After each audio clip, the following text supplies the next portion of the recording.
She's April. And she's Molly. And we are the Book Besties. We got engaged while I was on drugs. You got all the important parts. And we just got delisted.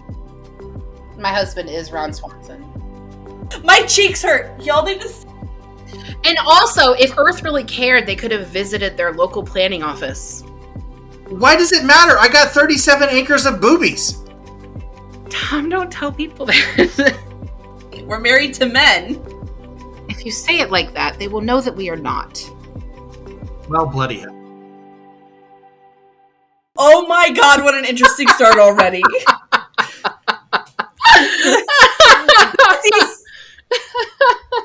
We have the one and only Thom, our editor, with us today, and he's going to actually be leading the charge. Yes. With his favorite book. Our editor, but also my husband. Yeah, valid point. Which I also learned you rejected 3 times on a proposal, so I'm going to need this story. I think the world needs this story. Do you want to tell them, Tom, or do you want me to tell them? It starts while we're dating. Obviously, that's when engagements start. That is obvious. Shockingly, yes. It's not during marriage that people get engaged. I told her that I would choose absolutely every detail about the day. And I would choose how she did her hair, how she did her makeup, what dress she wore. And I would pick every single detail of the day. He did. And I did. It was still a surprise. She did not know what was happening. Yeah. So I actually thought that he was going to propose when we were visiting our families, because we were living in Houston. Right. And we were visiting our families that Thanksgiving. And Tom's parents and maybe all 3 of your brothers were coming to Thanksgiving dinner. At least 2 of them were there. And it was my dad and stepmom and my brothers. And so, like, our families were meeting, and, like, I just really thought he was going to do it then. And, like, I kept saying things like, it'd be nice if, like, it was when we do get engaged, it would be, like, not people around. You want it more private. Yeah. Well, he had proposed at Kima, so I did not get privacy. No, absolutely not. But he actually hired a photographer to do, like, I didn't know that she was taking pictures of us getting engaged, but I'm a scrapbooker, so he knew I would want pictures of it. So he hired somebody to take pictures of us getting engaged. I thought we were getting couples pictures, and I actually thought it was an incredible waste of money because I assumed we were going to be getting engaged, and then we need engagement pictures. Yes. So I was kind of like, we don't really need to do this. You're irritated. Like, yeah. I was like, we don't need to do this. It's like a lot of money. Like, we're going home for Thanksgiving and like blah, blah, blah, all the things. And so, yeah, he was proposing to me. He picked out my dress. Like, we went dress shopping together for the pictures. And he was telling me how he said, you should do your hair like this. And I did that. And, because it's one of the ways I like wearing my hair, and it's one of the ways, well, not anymore because my hair is shorter now, but anyway, so when he proposed, I thought we were like watching the sunset for this picture, and like I was like, what the fuck? Why is he not like behind me anymore? So I turned around, and he was like down on one knee, and I go, no, what are you doing? What are you doing? And he's like, proposing? You literally said no to the man before he even got a word out. Yes, which is 1,000% you. Which is 1,000% you. I like control, and I had no control in that moment. And obviously, I did say yes after he did say the question. Like, he hadn't actually asked the question yet, but I didn't realize that we were going to be getting engaged prior to Thanksgiving, and then it ended up being really nice because we had all of our families together for Thanksgiving, and like I had met Tom's family, and he had met my family, but like they hadn't met each other. And they all still lived in Florida at the time. So it was nice. That is nice. But yeah, I said no. No. We got engaged while I was on drugs. So I don't think legally I was allowed to consent. So not illegal drugs, you people out there that think I'm like a stoner or something. No, it was post ankle, like I had reconstructive surgery on my ankle, and I was on all the pain meds then. So to be fair, you may have not consented when you got engaged, but you very clearly still got married. So I mean, you've met Matthew. He kind of just sticks around. So. Is this why the kids call it Molly? Yes, exactly why. I invented a drug. We are extremely wealthy, and I just don't tell anybody. That's not a drug you want to be responsible for inventing. Like, No. Yes, me, who needed a tutor through high school algebra and college algebra. oh my gosh. So this week's book. Yeah, so we've got Thom here because we are reading. We talk about it getting engaged. Yeah, that's why we get Thom here. So Thom has been our editor since the beginning, and we are rolling towards the end of season 2 at this point. But almost a year that we've been doing this, and I had wanted to read. I know, crazy. I had wanted to read Hitchhiker's Guide to the Galaxy for a while. Yeah. And it made sense to me that it was the 42nd episode. If you're a fan of the book, you understand why it needed to be the 42nd. Obviously. But I kind of thought, well, maybe we can get Thom to just like be a guest. And I was like, hey, babe, would you want to come on the pod and like when we do Hitchhiker's Guide to the Galaxy? And he was like, what if I hosted it? And I was like, yeah. Voluntarily, which I've never heard. I've known Thom a long time, and I've never heard this man volunteer for anything. He volunteers for a lot of things, actually. Well, in the situations I knew him for, but in the military, you don't volunteer, or you're just screwed. No, when you volunteer, you end up in the Navy, which is not a good place to be. Who told you that? Never again volunteer yourself. Navy. Navy. Never again volunteer yourself. Come on, Thom, help me out here. Yikes. She's trying. It's that little puddle pirate. She's trying to puddle her way over. You know what? Fuck both of you. Anyway. This is going to be really fun. We're going to irritate the hell out of her the whole episode, Thom.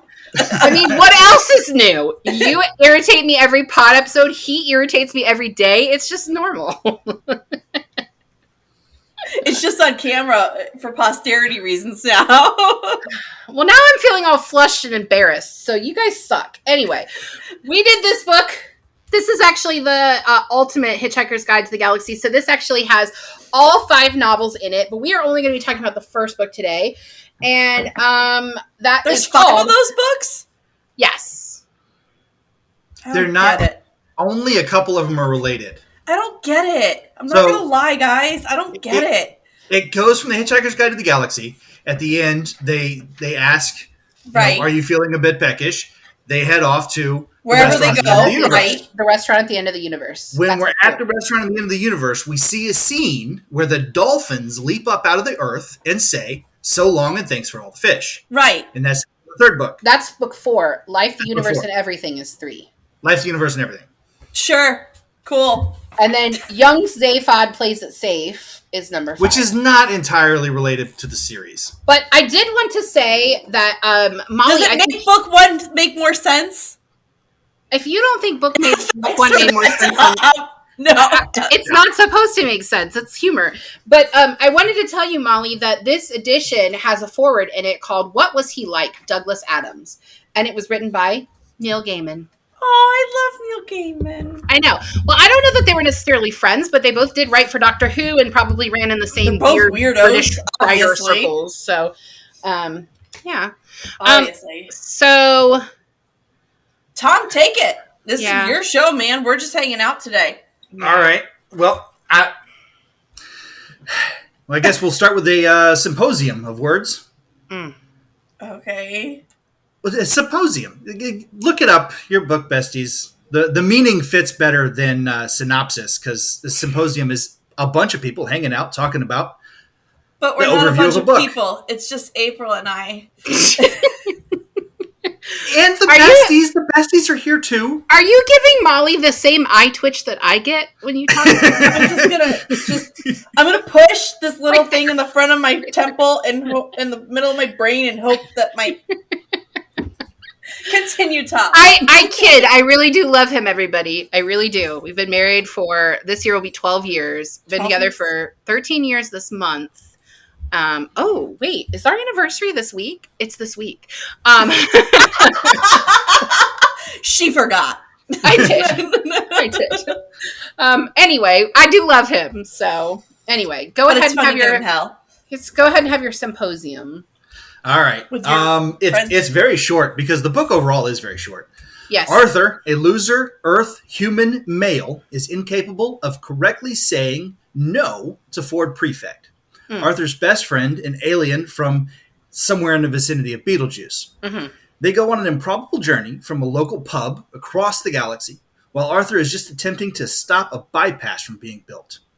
They're rescued from destruction by a personal chef, and then again by the spaceship, the Heart of Gold, accompanied by the last remaining Earth female, Trillian, and a space pirate who happens to be the president of the galaxy, Zaphod Babelbrox. Arthur no longer has any clear goals and is thus waylaid into listening to Vogon poetry, being led down happy corridors by a depressed robot, and finally forced into the center of a planet factory, Margarthea, where two mice attempt to buy his brain off of him, mostly because he's not using it. A daring escape is ultimately anticlimactic as Marvin, the depressed robot, convinces the police spaceship to commit suicide. Feeling a bit peckish, the crew decide to go grab a bite to eat at the restaurant at the end of the universe, setting us up for book 2. You forgot about Slarty Slarty. Yeah. I heard Slarty Bartfast. Slutty? Oh, not Slutty. What's his name? Slarty Bartfast. Oh, I give up. Slarty Bartfast. Was the guy who waylaid him into the heart of Margarthea. Yeah. That was a very, very good synopsis. I'm super proud of you, babe. You got all the important parts. Well, yeah. You want to tell everybody? I took a master's degree. Yeah, you do. Okay. Do you want to tell everybody about your t-shirt before we go on? I do. I got an honorary Book Besties t-shirt. Yes. So we actually sent the first one of these to our friend Chezzy, and she did a TikTok, Instagram reel unboxing it. And Nurse Katie also received one. And now our editor, Tom. Tom. Okay, so Tom is leading the way here on questions. They're all going to be weird because, in case you haven't guessed, my husband and the book is weird. And the book is very weird. But I do want to say, the first time I read this book was the summer that Tom and I were first dating. So I was reading Twilight at the time, and he was like, okay, I'll read these books, and you read my favorite book. And I read Hitchhiker's Guide to the Galaxy and laughed the whole way through it and, like, stopped at points. So I was like, no, I have to read you this. He's like, April, it's my favorite book. I've read it more than once. Like, you really don't have to read me parts. And I was like, no, but I do. It's so funny. So this is my third reading of it. Okay. Yeah. I've started and stopped this book 3 times. This is the first time I finished it. I'm not going to lie. So basically what you're telling me is if I put Outlander on the pod, you'll have to finish that one too. And it will make Katie you hate so happy. Outlander. Why would you make me read it? I do not hate Outlander. I hate historical fiction, but I like Outlander. Ecto facto, you hate Outlander. Outlander has good sex in it, and I can't consider that to be historical fiction. It's fantasy because there's time travel. There's time travel and sex, so it's fantasy romance. Yes, thank you. Thank you. Really? Go. Where do you find it in the library? Probably in the romance section. If there is a romance section. If there isn't, then it's just in the regular fiction section. Now, so you asked that question. I find it in the library just under Plex. You hit the Roku button. He's talking about our the show, not the book. Google says it labels it as historical fiction first, fantasy second. I don't care what Google says. Google isn't right. I'm a librarian, so Google can bite my ass. You're saying you're smarter than Google? Yes, I am. Those are some big words. Yes. And we just got delisted. Damn it! She says, JK! We love you, Google! Please sponsor us. Questions! Hashtag not sponsored. But, you know. Alright, to the questions. Alright, This April. is a train wreck. Yeah, it's going to be a beautiful train wreck. Mm. Do you see yourself in this book, and which character do you think you are? Probably the depressed robot. I'm just kidding. I get the depressed robot. Humankind also makes me want to just evaporate. I don't know. Probably I'm the most like Arthur, I would say. Like, I just want peace and quiet and people to leave me the fuck alone. I'm Trillion. I'm not where I'm supposed to be. But I somehow became the grown-up in the situation, and I don't know why. No, that's not you. Not family? The only reason this house is staying upright is because of me. Thanks for that, though. What do you think, Tom? Who are you like? Well, I see myself more as the ship. The Heart of Gold itself runs on probability. It runs on improbability. Infinite improbability. And I kind of tend to run my life the same way. If there's a chance an event will happen, I'll plan for it. If there's a very low chance that something will happen, I will not plan for it. Lies. Lies. I just want you to go on record and say that you think you're a better planner than me. Is that what you're saying? I'm not saying I'm a better planner because you have all the plans. All the plans. I have infinity plans. I have one most probable plan. Well, I have an anxiety disorder, so I have all the improbable plans.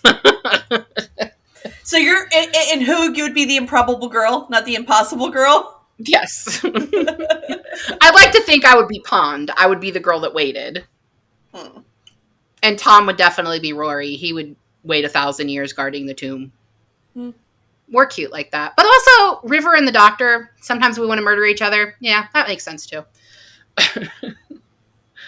I see myself more Rose, like later years, where she's interrupting the monster to yell at a guy because he made her mom upset. That's who I am. When she's Bad Wolf. Mom, like when she's Bad Wolf. Yeah. I can see that. That's me. Like I can see that. I don't care. There's chaos going on. There's a man with a gun trying to kill you. You upset someone I love. This is We're another have words about this. This is another episode that we've gone to Who, but like. At least this one, it makes sense because he wrote some of Doctor Who. It transitions. He wrote properly. the best. Douglas Adams wrote the best episodes from Doctor Who. Which one's your favorite? The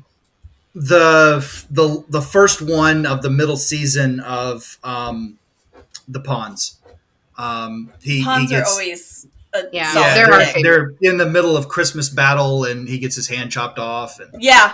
Oh, he wrote that one? He wrote that one. When the hand is like regenerating and he's like, oh, look at that. I still got a hand. My favorite Doctor Who episode he didn't write. I like the one with Van Gogh. That's my favorite one. That's up there. I always, whenever I try to convince somebody that they need to watch Doctor Who, I tell them to watch Dinosaurs in Space because it's funny. That's so funny. He wrote that one, didn't he, Tom? Isn't that one of the ones he wrote? I tell everybody to watch Dinosaurs in Space, Van Gogh, and then I can't remember the name of the episode. It's the one where it's the girl in the picture and Ten brings a horse onto the spaceship and it's Rose and Rose is like, you can't keep the horse. And he goes, I let you keep, oh, yeah, Mickey. I let you keep Mickey. Yeah. David Tennant is Tom's favorite Doctor. He's the best Doctor. No, you're both wrong. It's fine. You're outvoted. In this little group, you're outvoted. So you're technically wrong. It's okay. I'm fine with going against the stream. I can be independent. Okay, so probably should go back to our questions now. I feel very bullied on this episode. I mean, I don't know what to tell you. Do you want to just, like, cut it short? That's it, besties. Have a great week. We'll see you later. Bye. No. Okay. Let's. I'm going to redeem my bride here. Okay. Aww. Miss Molly, another thing that keeps coming up is the digital watch. Do you think digital watches are a pretty neat idea? I think it helps us be lazy and not have to read analog. I think for that time, that was a pretty neat idea. I mean, although I have to say, when I read this book, I always think it took place longer ago than it did because it feels like very 90s to me. It was written and published in 87, I think. Really? Yep. It's older than I thought it was. Which is the first Star Wars movie came out the same year. So that makes sense why, yeah, the digital watch would be very, like, high tech then. I'm just trying to see, but I'm pretty sure that's fancy. 86. So Hitchhiker's Guide was 79, which is the first year that the first Star Wars movie came out. So I was right about that. I don't know why I was saying it was 87, but 79 is the first. Is Star Wars: A New Hope came out and Hitchhiker's Guide to the Galaxy came out. So none of us were alive yet. That makes me feel good about life, actually. We're younger than a book for once. We're younger than a lot of books. But books we've covered, I mean. To Kill a Mockingbird. We're younger than that. That book's timeless. It doesn't count. You agree. Just to make you happy, love. You know what? Fuck both of you. Not you. Thank you for redeeming me, husband. So tell me what you think about the watch, Tom. So, yes, back then we did have digital watches, and the idea of having an LCD display that had little letters and very blocky numbers. It was a very cool and neat idea because you didn't have to read analog. Right. Yeah. But I think part of why I love science fiction so much is the progress of technology. Right. And we have digital watches today that tell you time and play music for you and check your heart rate and your O2 levels. And right. Smart watches are a pretty neat idea. And it stems from the idea that digital watches were a pretty neat idea. I mean, I feel like we've talked about that before when we did the episodes for Ready Player One and Starship Trooper. Yeah, that's the book. I almost said Storm Ship, but I know that wasn't right. So those books, we talked about how sci-fi has an element of reality in it, right? So with Ready Player One, the idea of virtual reality, since that book came out, it's actually progressed to a point where we have a closer to virtual reality than we had when that book came out. Right. So, a digital watch in 1979 was a big deal. And now we have the, Apple watches, the smart watches that are tied to your phone and really do everything that you could need them to do and things you don't need them to do. And it's a bigger comment on how sci-fi influences actual science, right? Yeah. Like Star Trek inspired, I read somewhere that Star Trek inspired the first cell phone, right? Well, I mean, you can't imagine that somebody like Steve Jobs or Wozniak wasn't reading Douglas Adams. Right. Like, you can't. I'm sure Woz is a fan of Douglas Adams. Mm-hmm. Because it's classic sci-fi with humor in it. I don't know. I think I agree with Tom. There's that's how we grow like science fiction. Like if you think about old school Looney Tunes, Marvin the Martian. So he was in the he was in the 21st century, right? The Jetsons. Okay. Yeah. We don't have flying cars yet, but they're still working on it. Like they're legit working on that. I mean, do you know what the most popular name is for the robot vacuums? Rosie. Rosie. Yeah. It's the number one name so we're all have there's so many people that have their own virtual maid already, robot maid already. Right. Yeah, that makes sense. I can see that. Mm-hmm. It makes, What's next, babe? All right. Well, that's the digital watches. April, would you lobotomize yourself in order to become a politician? And is that how politicians came to be? I don't want to be a politician, so no. But I can see that. I think it's a really funny look at commentary that in order to become the president, he had to split his brain to he didn't really lobotomize himself, right? He cut off a part of his brain and contained it for the information, which, by the way, I've never read any other books. Do we ever find out what the fuck is in his brain? The idea that he had was to steal the heart of gold and go to Margathea, but he chopped it off. Why? He chopped it off so that he could pass through the censors and the rigorous checks. It seems like an awful lot of work to steal a spaceship. Spaceship. It's a great metaphor, though, right? No politician is ever their true self. You are always getting a polished rock of something that we think is real that isn't. And you close off part of yourself to pass the Right. censors. Right, because nobody wants to hear that you hate white chocolate. You know what I mean? Or whatever tirade you have personally that has nothing to do with your political party. All the things that could irk Molly. White chocolate is what she comes up with. You don't want to hear the tirade. But that's not the point. I guess it is the point. That's exactly it, though, right? Like, what... You know, what if Ted Cruz has a real, like, affinity for Care Bears? And that is his pride and joy. And he has, like, a Care Bear gallery. And that's all he really wants to talk about. But I think I might like him more. That's pretty cool. But he doesn't talk about it because his constituents, the people that he, you know, caters to and the people that his audience is not going to give a fuck about his Care Bear collection. No, I mean, you have to. I have the power of Care Bears. Anybody can become a politician if they use half their brain. Right. Personally, I like using my whole brain. Mm-hmm. Right. Never half-ass two things, whole-ass one thing.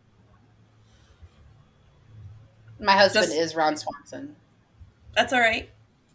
Somebody has to be. You notice that this episode has a lot of really awkward pauses. I'm really uncomfortable. Because neither of us are doing the questions, so I'm really uncomfortable with the pauses. How do you feel about this, Tom? Tell us where you like. What is your stance on this question and how you feel about it?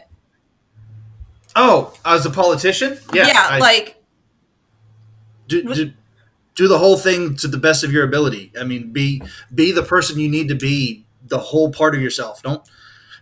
Don't split yourself off and contain yourself just to be somebody who needs to be accepted by others, who needs to feel popular. Like politicians is just a popularity contest amongst.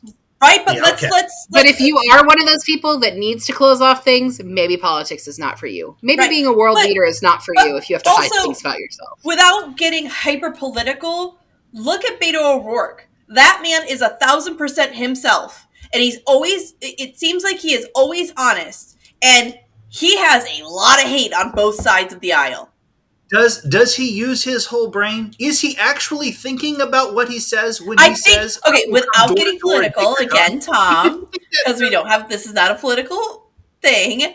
I think, honestly, that's Beto flat. I don't think we're getting any more or less of him. I don't think there's anything other than the surface. There's no little ducky legs going. I think that's it.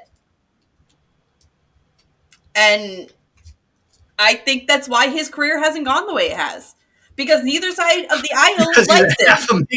He's only capable of being half. I mean, I just think that's who he is. Cut and dry. Which makes a lot of people like him.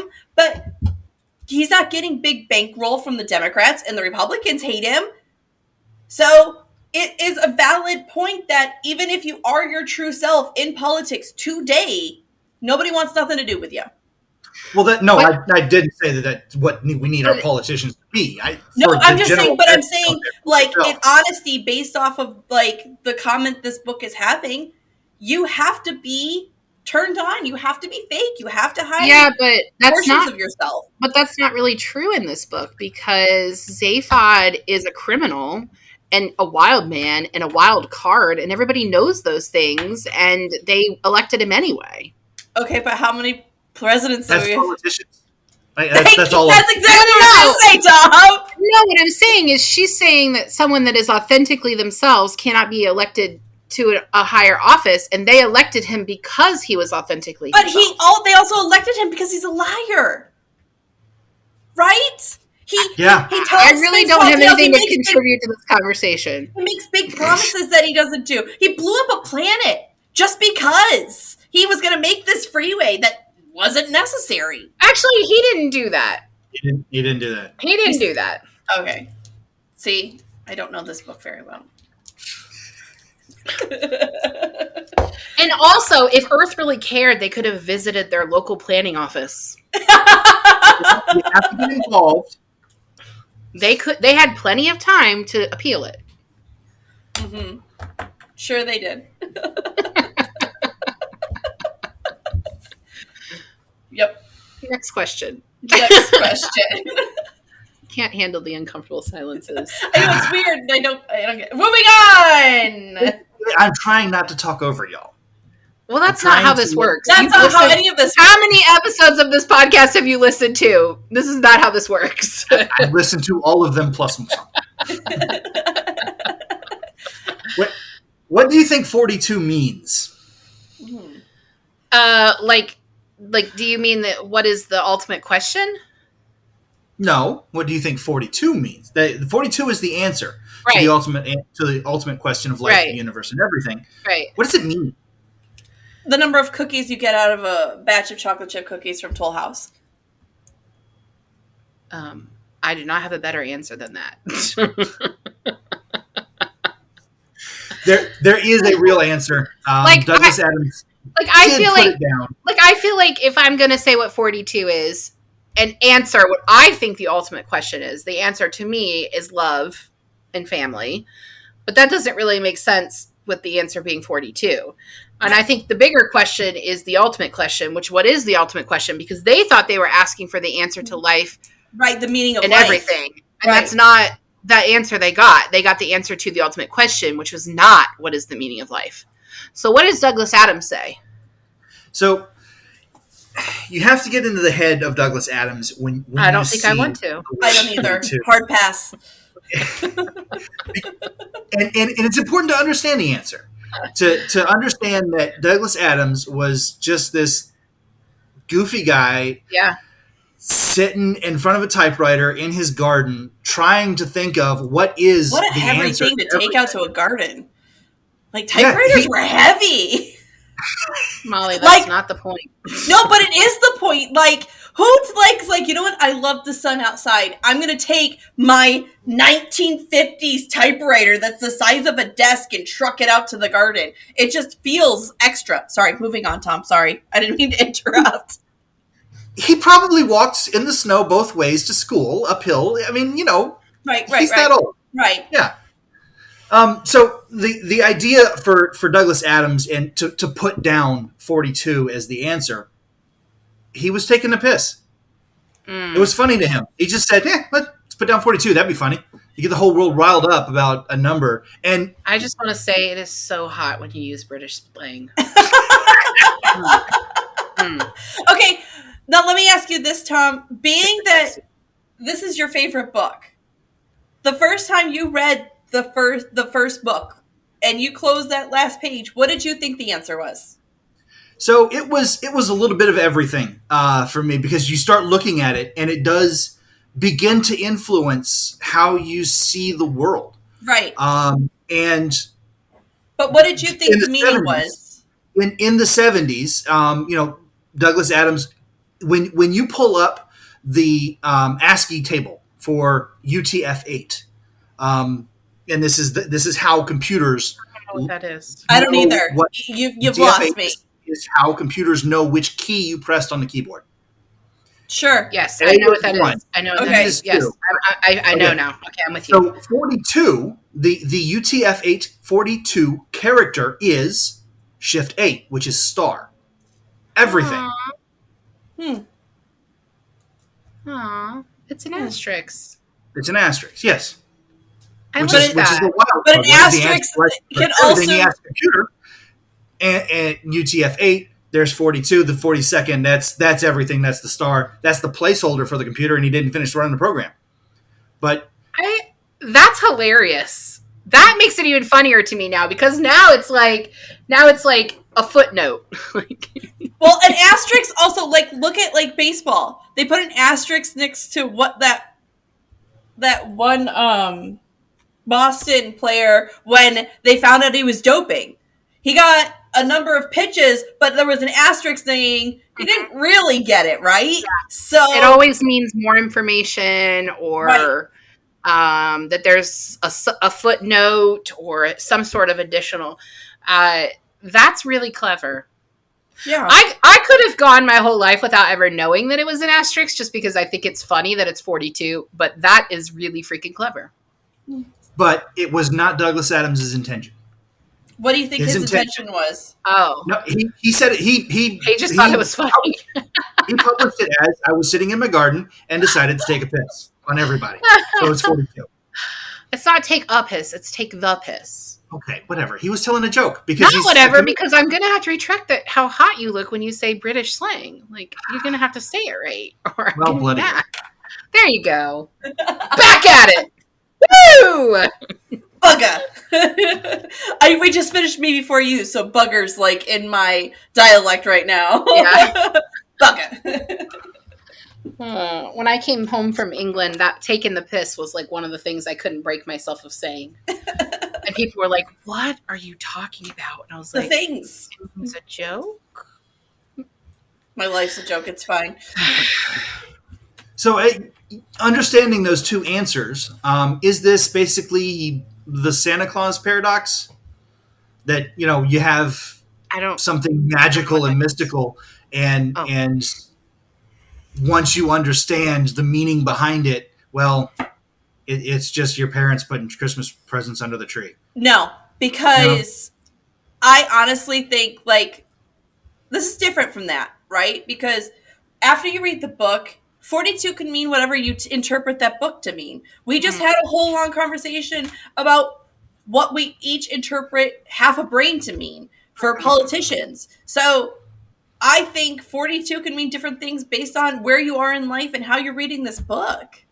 I think 42 is just going to always be like special in our family because it's been an ongoing joke since we were dating. Like, I bought Thom towels that had 42 on them for our first Christmas. We sponsor a family through our church at Christmas every year, and we always pick 42. Like, every year we pick the family that's number 42. See? Yesterday, Thom went and got chocolate smoothie for us, and we were order number 42, and he like brought home the ticket and like put it down so I could see it. Like, so it does. For me, 42. For me, 42 is love in our family, and like all of that to me. So even if you call it an asterisk, or even if it's just that it was really funny to him, to me, because of the way this book has played into like our marriage and our relationship, it's always going to have meaning to me. Well, now you guys need to find the 42nd lot in a cemetery, and that's where you guys will be buried one day. Whoa! Life begins and ends. It's a thing. I'm just... Oh, man. I'm planning ahead. I guess. I'm not saying you're dying today. I'm just saying eventually we all die. Let's April, we now have to alter our wills to not let Molly be Because your bodies don't go in the ground until it's the 42nd lot. You guys are in a freezer somewhere for the 80 years. Oh, My trust is trying to find you a 42nd lot, and then their trust and Yeah. This book is full of philosophy. Arthur and Ford. With 1 second left to death, Zaphod says, no, not let them die as such, but if you'd taken the trouble to think about the problem a moment longer, the problem would have solved itself. I love ignoring the problem until it isn't. It's a habit I picked up in the Coast Guard. Because somebody else will fix it. Molly, how many PT tests have you ignored? All of them? I haven't, as a yeoman, as soon as I went into an admin position, they stopped requiring me to do PT tests. How come they still required you to do them? Because you were just not just. Because he still would have to go underway. My job required less underway time because, one, I was female, and two, I was a yeoman. Yeah, well, his job didn't require, and he already, it doesn't require that much underway time either. Like, a lot of what they did was land-based, but... Right. Actually, funny side story. When Thom and I met, I did not want to marry someone in the military. Like, that was like a no for me. Honestly, our first date was just me getting my feet wet and dating again. And I guess it was for him too. And we both knew that he was moving, and it was it was a free dinner. Like, I was going to have a guy take me to dinner. He was going to treat me like a lady. And then that was going to be the end of that. High five at the end of the date. See you later. Never. But when we got serious, I started asking him questions like, do you plan to go back on a boat? And he would tell me things like, I didn't join the Coast Guard to be on land. Fast forward to when us getting married and him applying for a bunch of land billets. And I'm like, don't you want to get back underway? And he's like, my priorities changed, which is freaking adorable. That's sweet. Yeah. That's I guess I keep him. Even when he says it's a things little like, late to change your mind now. I mean, it never is, but I mean, you're in the double digits. You're in too deep. No one else would take us at this point. That's what I tell Matt. We're just too lazy to move on. No, it's fine. Anyway. Uncomfortable silence again. Y'all aren't talking. Nobody is talking. You're not talking. We're doing. You're not talking, and you're the host. It's weird, man. Well, but I mean, I don't know why I'd be surprised. That's kind of how he is. I wasn't like, no, exactly. But still, honestly, if Tom were more of a talker, I'm not sure how we would survive because, like, we would just talk over each other.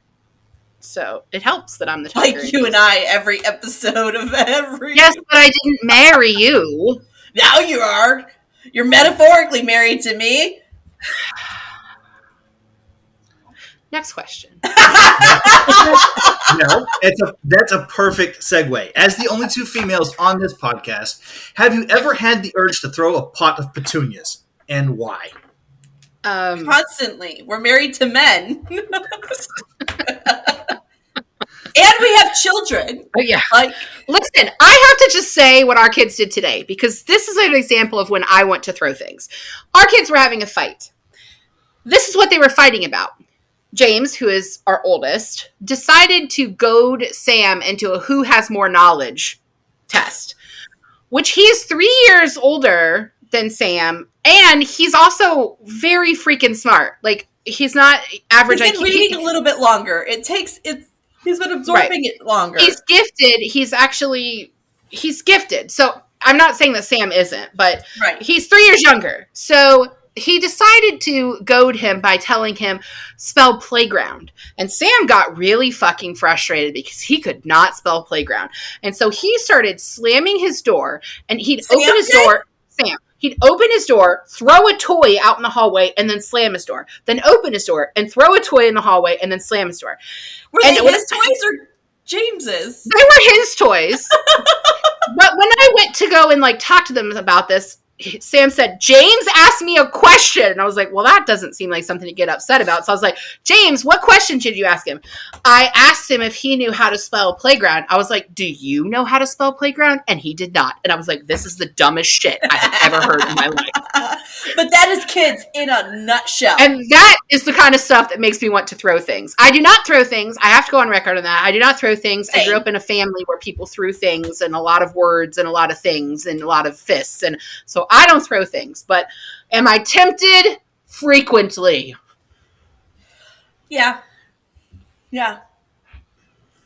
Apparently Sam throws things though. I mean, he's got to get his rage out one way. Man. They need a break from each other. They need a break from each other. And you guys are on spring break, so good luck with that. Yeah, they're with our neighbors right now, and I just kind of wanted to like Hunger Games salute her. May the odds be ever in your favor. You can keep them for a couple hours. I last night had a very similar thing. We're packing, right? Mm-hmm.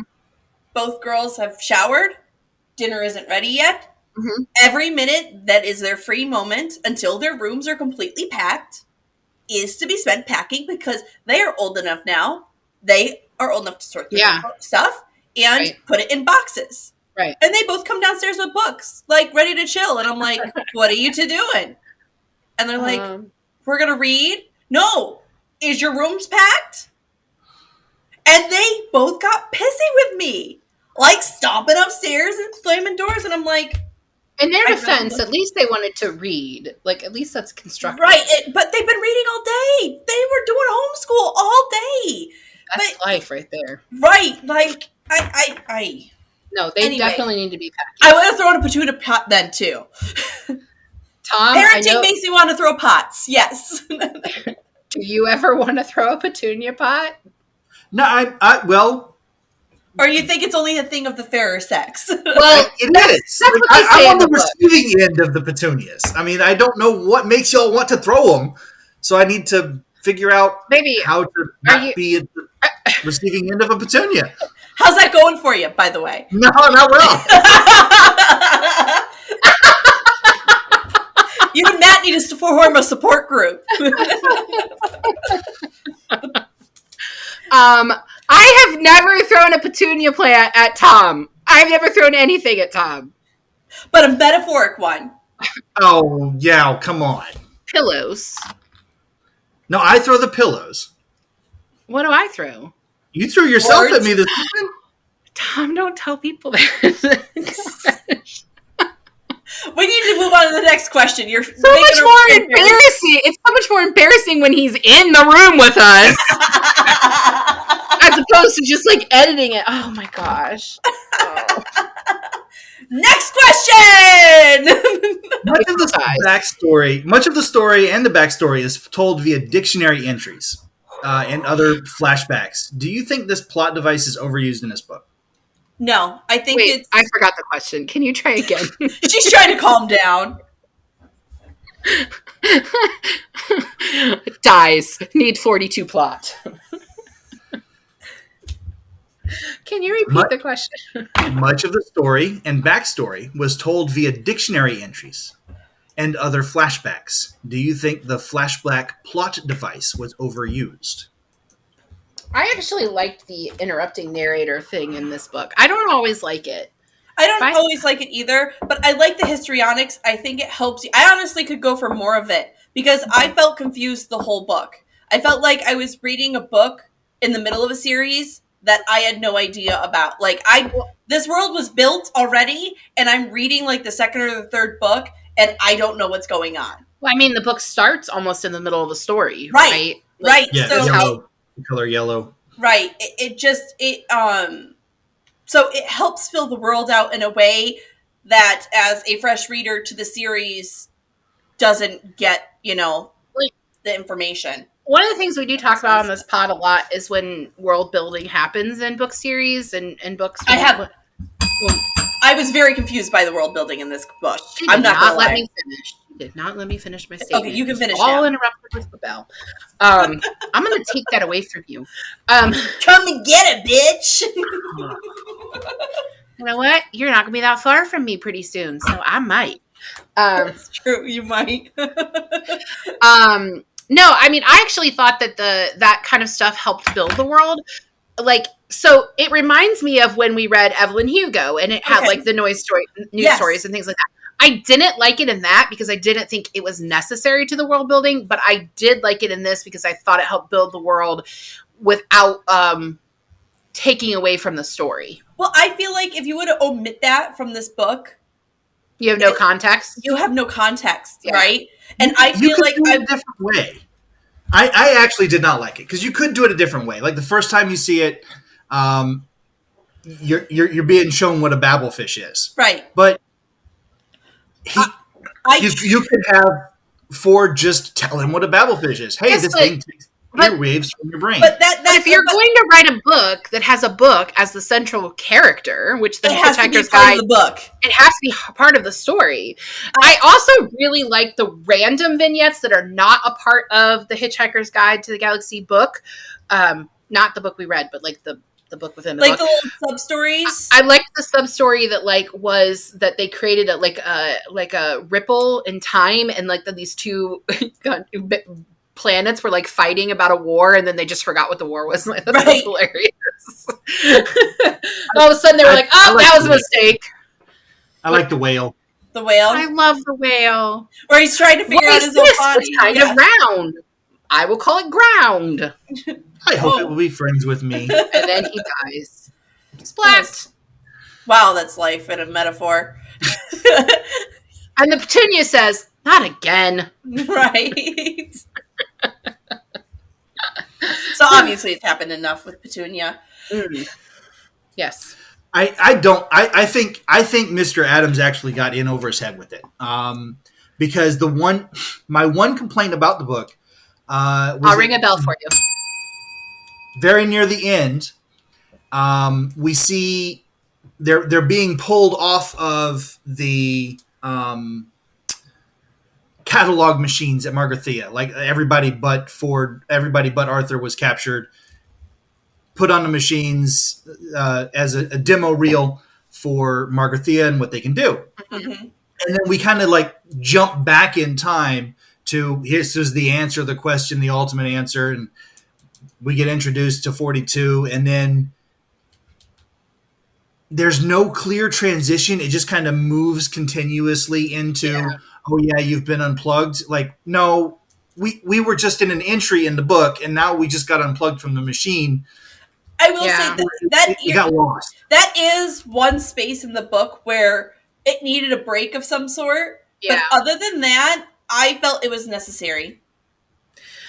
I liked the side story that all of the cleaning people died, and so they just leave everything dirty. Who's gonna clean it up? I mean, they're all dead. Oh. Yeah. I don't know what to do. This episode is just weird. The book is weird. The episode's weird. Everything's weird. It's all good. Husband's weird. Because we like pointing out plot holes. Yes, we do. Was Trillian at the conference when Zaphod stole the heart of gold, or was she picked up afterward? Well, he sees her. He sees her in the audience. Zaphod was at the party with Arthur. Right. She left with an alien, Zaphod, who said, hey, look, I've got a spaceship. You want to come see the galaxy? So she left. Right. So what was Zaphod when he picked up the heart of gold? When he stole the heart of gold, his first thing was, let's go party on Earth? Yes. No. That's you can go either way on this. Then no, that's not what I thought happened. My understanding was because Arthur says there was a girl a few months ago that was Trillian, but whatever her real name was then. He saw her at the party. Played by Zooey Deschanel in the movie. I have issue with that casting. I'll come back to it. I do too. Anyways. So they're at the party, and she leaves with Zaphod. He does have a spaceship, but not the Heart of Gold. He's not president yet. Or maybe he is president. But then they go and they steal the Heart of Gold together because she's in the audience then. It's stolen at the unveiling. Right. He is the president, which gives him access and closer access to the Heart of Gold. But she got picked up beforehand. He picked her up from Earth beforehand and then took her to the unveiling as his girlfriend. And then they stole the Heart of Gold together. And then they were supposed to be heading for Margarthea, but they ended up picking up based on her personality and what Arthur, we knew about her in the book, she would never participate in theft. Why? What makes you think that? What has she done that made you think that? She just seems like a more lawful, neutral person. No. To me. That's how she reads. No, I don't think so. I don't think she went for the bad boy at a party. Right, but that's because she wanted to. No, she went for adventure. She wasn't going for a bad adventurous boy at the party. She went for adventure. She wasn't looking for a bad boy. She was looking for someone that would do adventurous things with her. She has mice as pets, which is just awful. And you have to that makes her a bad person. Kind of. Yes, it does. Okay. Okay. When we learn about what the mice are, I guess that. I don't know. Anyone that owns mice must be a bad person. I've had pet rats in the past. Yeah, well, I judge you for that. Rude. I hate them. So anyway, I find it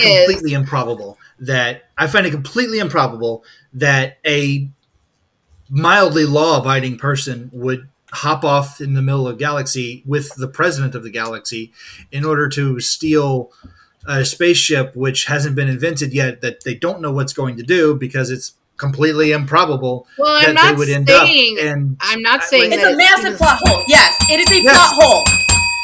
I'm not saying that it's likely, but you're also forgetting what her profession is. Like, she's an astrophysicist, and the idea of traveling the stars and also traveling the stars in a spaceship that's based on improbability, that's pretty fucking cool. But she never indicated. I don't think Neil deGrasse Tyson would turn it down. But I don't think like, she would ever. We have never we have never indicated in her personality in this book that she would agree to crime.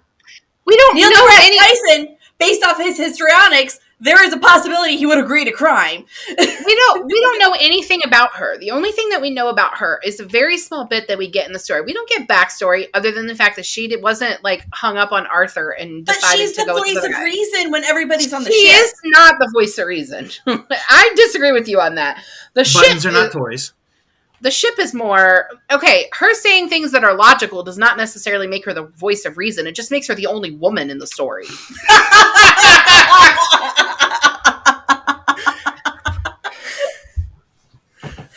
Oh my gosh. What do you think, Tom? Well, she's not the only person to say things that are logical. Marvin. I know. I was actually going to say that. Logical. I think Marvin's the voice of reason. But what do you think about the plot hole, Tom? It's a giant plot hole. Look at it. There it is. We'll point it out. You have no opinion either way. I mean, the idea of a Earth, the last Earth female and the last female on Earth, not getting together, like that's a commentary on society itself. Both the characters need to be there. Right. Trillian is as much a part of the Hitchhiker's Guide as Arthur or Ford or the triple-breasted woman on the other planet, but they need to be there, and getting them there in a logical manner, I don't think is the point of a comedic book, but it is a giant plot hole. So you think he as an author intended for this plot hole? I think he didn't care. Valid. I think he. I wish I had more of. He wrote it. He looked back at it and goes, "The book's funny. It's good enough." I wish I had that sense when it came to writing. I just don't think it's a plot hole. Like, I don't think we know enough about her to declare this a plot hole. I don't know. Where'd Zaphod get the ship? He stole it. Where did Zaphod get the ship to take Trillian off the planet? He already had one. How did he stole it. She was at the stealing unveiling. No. Like, that's. Are you really suggesting that the only ship that Zaphod ever had was the one he stole? Because that just seems really illogical. He's the president of the universe. He said, how the fuck would he get anywhere? Well, maybe he was on government command ships before that. Right. He still had a ship. Those aren't his. He's saying this is his ship now. Okay, when he picked her up on Earth, him saying he had a ship was not the heart of gold. He had a ship. We'll never know. The president of the galaxy with 0 bodyguards just gets in a little planet buzzer and goes down and picks up a girl up. Without anybody knowing? I don't see why that wouldn't be a problem. Our president can't leave the front porch without 7 people following him. Okay, but really, this is not talking about, like, real politics. But we're talking about the safety of what would be the head of the world, the universe. Nobody cares about his safety. They elected him so that they could watch him burn. Okay. I'll take your word. I can't believe that I am having to defend this book. Let's move on to the next question before we make our head explode. If you were able to order a bespoke planet, what would it be, and would it have award-winning fjords? Oh, lots of fjords. Sure. All the fjords. I mean, if it'll make him happy. I honestly want... It's all blue, beautiful, crystal, blue water with a singular island with a hut for me. And that's it. Leave me alone, man. Yeah. My tropical planet. I want my planet to be small enough that no one else can fit on it. It's just me and Tom, and I'll have our kids there. And that's it. That's funny. And our dog. Yeah. That's it. What about you, Tom? Y'all are silly. What? Well, picture this. Okay. A gentle 5-knot breeze blows onshore from every angle of a 37-acre He wrote island. it down. He The did. temperature is a constant 66 degrees Fahrenheit. The ocean, populated with koi, as a single albatross, thins the fish population. Blue-footed boobies walk and wobble on the coastline, collecting small gemstones from their nests.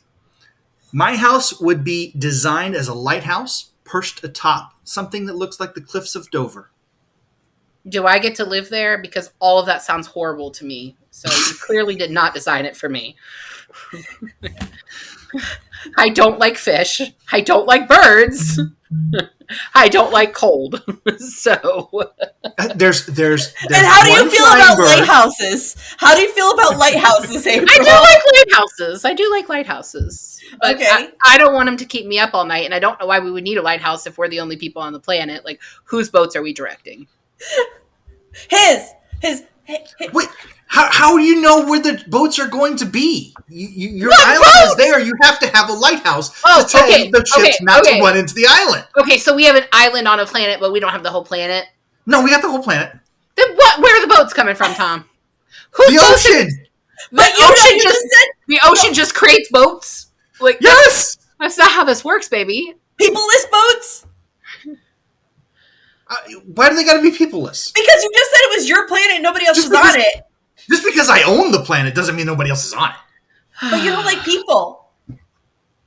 Yeah, they're on the boats. Away from my 37-acre island. You know very well they're going to try to come to your island. They're on a boat. So wait a minute. The only land on our planet is our island.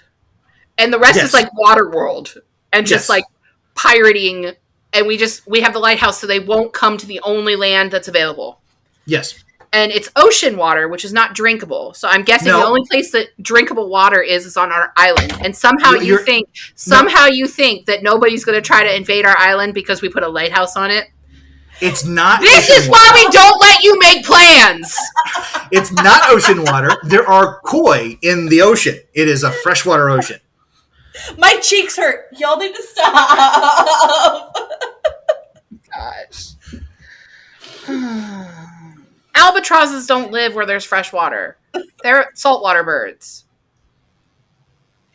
Yes. Albatrosses are freshwater birds. No, they're saltwater. Oh my gosh. I don't know. Well, put it in the notes. I give up. I give up. This is why we don't let you make plans. I think that's a perfect little spot to be. Okay. How are you going to... Wait. 37... I have one final question. No.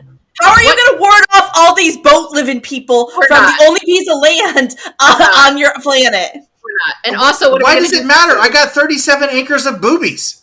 Oh my gosh. Next question! I'm regretting a lot of decisions I've made in my life right now. We're over an hour, so we probably do need to get close to wrapping up. We should probably talk about the movie. Well, instead of reviewing the movie or the TV show, or there's a TV show? There's a TV show? And there were two movies? 2 movies, tapes, a radio broadcast, records. People really like this. Or they're confused and they just want to keep recreating it till it makes sense. British humor. It's fine. I thought we'd change it up a bit and discuss, change it up a bit because there are so many derivatives. A movie, a TV series, a radio broadcast, and a reunion radio broadcast. Why? Where was the last time you spotted Adam's influence in modern media more than 42 years later? Oh, it's Big all Bang over Theory. Big Bang Theory. Yeah. Big Bang Theory. Yeah. They have it several times in there. I know 42. Sheldon wears a shirt constantly that have 42 on them. Yeah. They talk about Douglas Adams and Hitchhiker's Guide to the Galaxy on there too. And I think, and I could be wrong, but I think there's even a small nod to it in New Girl. There is. I can't remember what it is. I just remember both of us being like, hey. But that was because I think, also Zoe Deschanel. Right.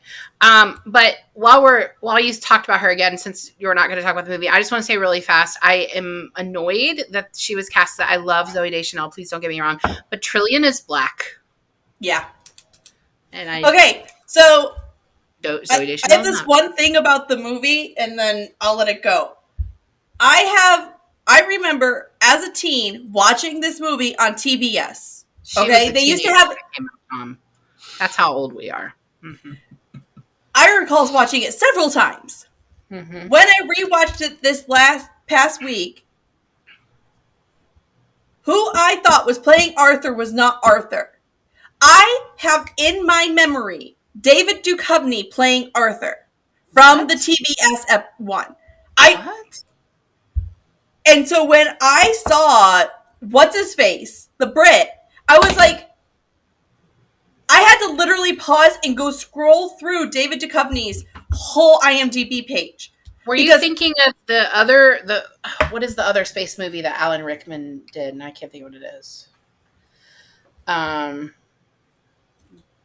I don't know. While she looks that up, yes, The Big Bang Theory is notable. Sheldon kicks a hacky sack. Yeah. And his high score is 42.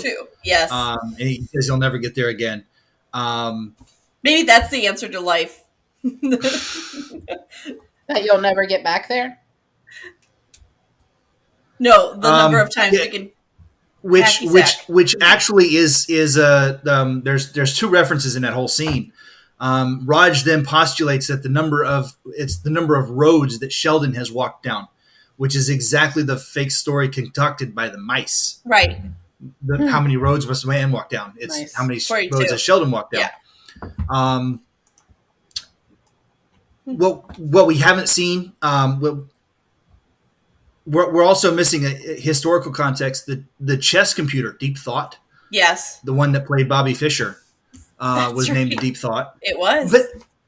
But this was so old for us, but this is Adam's continued influence. Well, it's made its way. It's merged itself into pop culture, right? Mm-hmm. And it's made itself a part of the zeitgeist. Mm-hmm. The cartoon Rick and Morty has a map of the universe as Douglas Adams had described it. That's true. As their theme song. Douglas Adams was one of the scriptwriters for David Tennant. Yep. The best language translation service on the internet is called Babelfish.com. It is. Yeah. It is. I can't find the movie I was talking about. Oh. You mean the one with Tim Allen? Oh, yeah, maybe that's what I was thinking of. I don't know why I was thinking Alan Rickman, Tim Allen. Alan Rickman's in that. Oh, is he? Okay. He plays Sir Alexander. Well, Alan Rickman plays... And Sam Rockwell's in that one, too. But no, and David Duchovny's not in that either. No, I have in my memory, I'm going to have to post, maybe it's a Mandela effect. Maybe there are other people in the world that are feeling this, too. And Alan Rickman playing a depressed and possibly suicidal robot is the funniest thing I've ever heard of. That is some serious. His voice is perfect for the role. Yeah. His voice is perfect for the role. I did not like the movie. We watched the movie shortly after I read the book for the first time. And recently, within this past year, the boys watched it with us, right? I think. Yep. I didn't like it. I rewatched it for this, but there was a lot of stuff I didn't remember. I really don't like what they did with Zaphod's double heads. He's supposed to legit have, two heads. Yeah, and the whole flop thing was really weird. And then Tom was like, well, that's because of the CGI. I was like, Star Wars had two-headed creatures, so... They did not have Star Wars budget. Star Wars didn't have Star Wars budget. Star Wars had the budget of one man who was like, I will make it happen. I've got some cinder blocks that I'll return to Home Depot later. Let's do this. Fine, let's go. We can do it. Any more questions, Tom? A couple more notes. One of the reason I really love science fiction and comedy just makes it a little bit more funny. The reason I really love science fiction is it continues to inspire years, decades later. Yeah. Currently, NASA has a plan for satellites to hitch a ride over to comets. And using comets to hitch a ride and kick them out of the universe. and it's purely an homage to Douglas Adams. Yeah. One of the interesting things I found on the internet, continuing down the space route, is every single astronaut on the International Space Station has read Douglas Adams. Nice. Quality. And they all, the International Space Station celebrated intergalactic Towel Day on May 25th. Nice. They chose May 25th because it's 2 weeks after Douglas Adams' death on May 11th, 2001. Why don't you do it on his... I'm so confused. Okay. 2 reasons. One, it's hilarious because it's just 2 weeks after. Yeah, duh. And it makes complete sense. It makes complete sense with Douglas Adams because Douglas Adams doesn't make sense. Mm-hmm. Right. But also, the guy who came up with it on the internet forum said, I can get everything ready in about 2 weeks, maybe, because he had just heard about Douglas Adams' death on the 14th and said, yeah, I can get it ready by the 25th. Let's do it then. And then everybody said, yeah. Just something thrown together. Yeah. I do think it's important to have a towel. It's a good. I agree. I mean, this is a valid thing. A towel's always handy. Good advice. Interplanetary Towel Day is where everybody takes their towel and just makes it as part of their fashion. It's a good idea. Solid idea. Anything else, baby? Or should we talk about what we're doing next week? What are we doing next week? Oh, that's a great question. Maybe you are. So next week brings in a new month, and we're kind of doing something different next month because I'm actually going to host all 5 of the weeks. Because my life is chaotic right now, because Molly is chaotic, as we told you last week.